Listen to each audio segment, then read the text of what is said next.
Hello guys, good morning. How are you all? I hope you are doing well.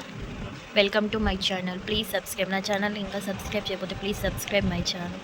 ఈరోజు topic TET first time చదివేటోళ్ళు, టెట్కి first time prepare అయ్యే వాళ్ళకి useful ఉంటుందని. ఎందుకంటే నేను బీఈడీ సెకండ్ ఇయర్, నేను కూడా ఫస్ట్ టైం ప్రిపేర్ అవుతున్నా. నేను మా టీచర్స్ని, మా ప్రొఫెసర్స్ని కనుక్కొని వాళ్ళ ఇన్ఫర్మేషన్ కొంచెం యూట్యూబ్ ఛానల్స్లో ఇన్ఫర్మేషన్ గ్యాదర్ చేసుకొని మీకు కొంచెం నాకు తెలిసిన దాంట్లో మీకు చెప్పడానికి ఎలా ప్రిపేర్ అయితే బాగుంటుంది, ఏ సబ్జెక్ట్ ఎన్ని మార్క్స్ అని టోటల్ ఇన్ఫర్మేషన్ మనం ఉంటేనే దాన్ని చదువుకోవడానికి వీలుగా ఉంటుంది.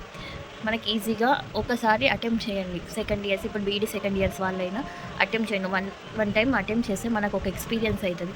ఎలా చదవాలి ఏంటి అనేది ఒక ఎక్స్పీరియన్స్తోనే ఉంటుంది. ఒకవేళ మీరు టెట్ క్వాలిఫై అయితే ఎమ్మటి డిఎస్సికి ఎలిజిబుల్ ఉంటారు సెకండ్ ఇయర్ అయిపోయే లోపు.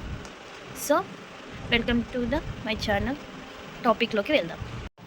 మనకి టెట్ ఎగ్జామ్ నవంబర్ 10కి నోటిఫికేషన్ వస్తుంది. జనవరి ఫస్ట్ వీక్లో ఎగ్జామ్ ఉంటుంది అని. ఈరోజు మనం టెట్ 20 టీఎస్ టెట్, ఇది ఎవరికైనా యూజ్ అయ్యేది, టీజీ అయినా ఏపీ వాళ్ళకైనా. టైం టేబుల్ మాత్రం ఇది సిలబస్ మాత్రం ఒకటేలాగా ఉంటుంది. TS TET 25 SA paper 2 syllabus. ఇది పేపర్ 2 సిలబస్. టోటల్ 150 మార్క్స్ ఉంటుంది. 150 మార్క్స్కి 150 క్వశ్చన్స్ ఉంటుంది. No negative mark. 150 మినిట్స్ ఉంటుంది ఈచ్ క్వశ్చన్ 1 మినిట్ ఇస్తారు టైం అన్నమాట. నెగిటివ్ మార్క్స్ ఉండవు కాబట్టి ఖచ్చితంగా అన్నీ పెట్టి రావడానికి ట్రై చేయండి. ఇప్పుడు బీఈడీ సెకండ్ ఇయర్ చదివేటోళ్ళైనా ఫస్ట్ ఒకసారి అటెంప్ట్ చేస్తే మీకు అర్థమైంది పేపర్ ఎలా వస్తుంది ఏంటి అనేది అర్థమైంది. కాబట్టి నా సజెషన్ ఏంటంటే, నేను కూడా బీఈడీ సెకండ్ ఇయర్, సో నేను కూడా ఎక్స్పీరియన్స్ చేద్దాం. ఒకవేళ టెట్లో క్వాలిఫై అయితే ఏమంటే డిఎస్సికి ఎలిజిబుల్ కావచ్చు అన్న హోప్తోనే ప్రిపేర్ అవుతున్నాను. అలా మీరు కూడా ఏజ్ తక్కువగా ఉన్నప్పుడు మనకి జాబ్ రావడం అనేది ఒక సెటిల్మెంట్ అయిపోద్ది. మనకి ఇప్పుడున్న మైండ్ కొంచెం ఏజ్ వచ్చినాక సేమ్ మైండ్ యాక్టివ్గా ఉన్నదన్నమాట. ఓకే, ఈరోజు మనం సిలబస్లోకి వెళ్దాం. సైకాలజీలో చైల్డ్ డెవలప్మెంట్ పెడగాలజీ 30 మార్క్స్ ఉంటుంది.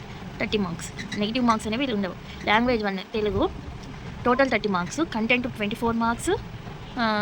Method 6 marks. English 30 marks. Content 24 marks ఉంటుంది. మెథడ్ 6 మార్క్స్ ఉంటుంది. సోషల్ 60 మార్క్స్ ఉంటుంది. అంటే history 12 marks, Geography 12 marks, economy 12 marks, polity 12 marks, social 12 marks. అంటే 5 12 60 మార్క్స్. ఇది సోషల్ వాళ్ళకి. మ్యాథ్స్ వాళ్ళకి, బయోసైన్స్ వాళ్ళకి ఇక్కడ మ్యాథ్స్ ఉంటుంది. మ్యాథ్స్ బయోసైన్స్ ఉంటుంది 30 మార్క్స్ అనమాట. నేను సోషల్ కాబట్టి నేను సోషల్లీ రాసుకున్నాను. అందుకోసం మీరు ఇన్ఫర్మేషన్ అది నోట్ చేసుకోండి. మ్యాథ్స్ వాళ్ళు, బయోసైన్స్ వాళ్ళు చూస్తున్నట్లయితే ఈ నోటిఫికేషన్ని. సో ఇప్పుడు ఇది సిలబస్ అనేది మనకు అర్థమైంది. అయితే మనం ఏ బుక్స్ చదవాలి, టెట్కి ఇంత సిలబస్ అని మనం తెలుసుకున్నాం. అది ఏ బుక్స్ చదవాలి. ఫస్ట్ నేను ఇచ్చేది మాత్రం చెప్పమనేది ఫస్ట్ సజెస్ట్ చేసేది text books 6th to 10th. మీకు టైం ఉంటే ఇంటర్ వరకు చదవండి. మెయిన్ టెక్స్ట్ బుక్స్ చదివితే మీరు డిఎస్సి కూడా క్రాక్ చేయవచ్చు. ఇప్పటి నుంచి హార్డ్గా చదివినాం అనుకోండి, టోటల్ ఇన్ఫర్మేషన్ అనేది మన దగ్గర ఉంటుంది. కాబట్టి టెక్స్ట్ బుక్స్ అనేది ఫస్ట్ సజెషన్. సరే, నేను ఫస్ట్ టైం చదువుతున్నా, ప్రైవేట్ పబ్లికేషన్ చదవాలని అనుకుంటున్నా అని మీరు అనుకుంటే, నాకు తెలిసిన బుక్స్లలో, మా సార్ వాళ్ళు సజెస్ట్ చేసిన బుక్స్లలో నేను మీకు ప్రైవేట్ పబ్లికేషన్ చెప్తాను. SNS publications. సోషల్ మెథడ్ చాలా బాగుంది. నేను ఒకసారి చూసాను అనమాట, బాగుంది మెథడ్. శ్రీ అను పబ్లికేషన్, సైకాలజీ కూడా బాగుంది. శ్రీ విద్యా పబ్లికేషన్. ఈ మూడిట్లో మీరు ఏ పబ్లికేషన్ తీసుకున్నా మంచిగా మ్యాటర్ అనేది మంచిగా ఉంది.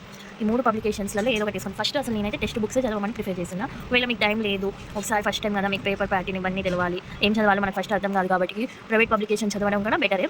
సో ఎస్ఎన్ఎస్ పబ్లికేషన్, శ్రీ అను పబ్లికేషను, శ్రీ విద్యా పబ్లికేషన్స్, శ్రీ విద్యా పబ్లికేషన్, ఇది నేను కరెక్టేనా? కరెక్టే.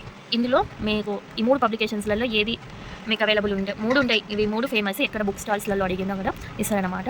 తీసుకొని ప్రిపేర్ అవ్వండి. ప్రాపర్గా టైం టేబుల్ వేసుకొని ప్రాపర్గా చదవడానికి ట్రై చేయండి.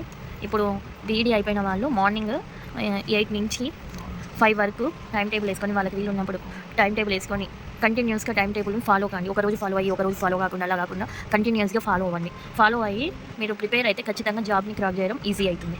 మీరు కన్సిస్టెన్సీగా ఉన్నారనుకోండి, మీకు అది ఒక అలవాటుగా అయిపోతుంటుంది. అందుకోసమే మీరు స్టార్టింగ్ నుంచే మీరు ఒక టైం టేబుల్ మీకు అనుకూలంగా, మీకు వీలు ఉండేటట్టుగా వేసుకొని టైం టేబుల్ వేసుకొని దాన్ని ప్రిపేర్ అవ్వండి. నా సజెషన్ ఏంటంటే, డైలీ ఒక 8 అవర్స్ చదివితే ఖచ్చితంగా మీరు డిఎస్సి అయినా టెట్ అయినా ఈజీగా క్వాలిఫై అవుతారు. ఇప్పుడు బీఈడీ చదివే వాళ్ళు కాలేజ్కి వెళ్ళాలి కాబట్టి వాళ్ళ వీలు బట్టి వాళ్ళ టైం టేబుల్ చేసుకుంటారు. అలా ఒక టైం టేబుల్ని వేసుకొని అదే ఫాలో కావడం వల్ల మనకి అది అలవాటుగా అయిపోతుంటుంది. సో ఇది నా ఇన్ఫర్మేషన్ నచ్చినట్లయితే please subscribe my channel, like చేయండి, ఫాలో చేయండి. మీ ఫ్రెండ్స్కి కూడా షేర్ చేయండి ఇన్ఫర్మేషన్ యూస్ఫుల్గా ఉంటే. Thank you.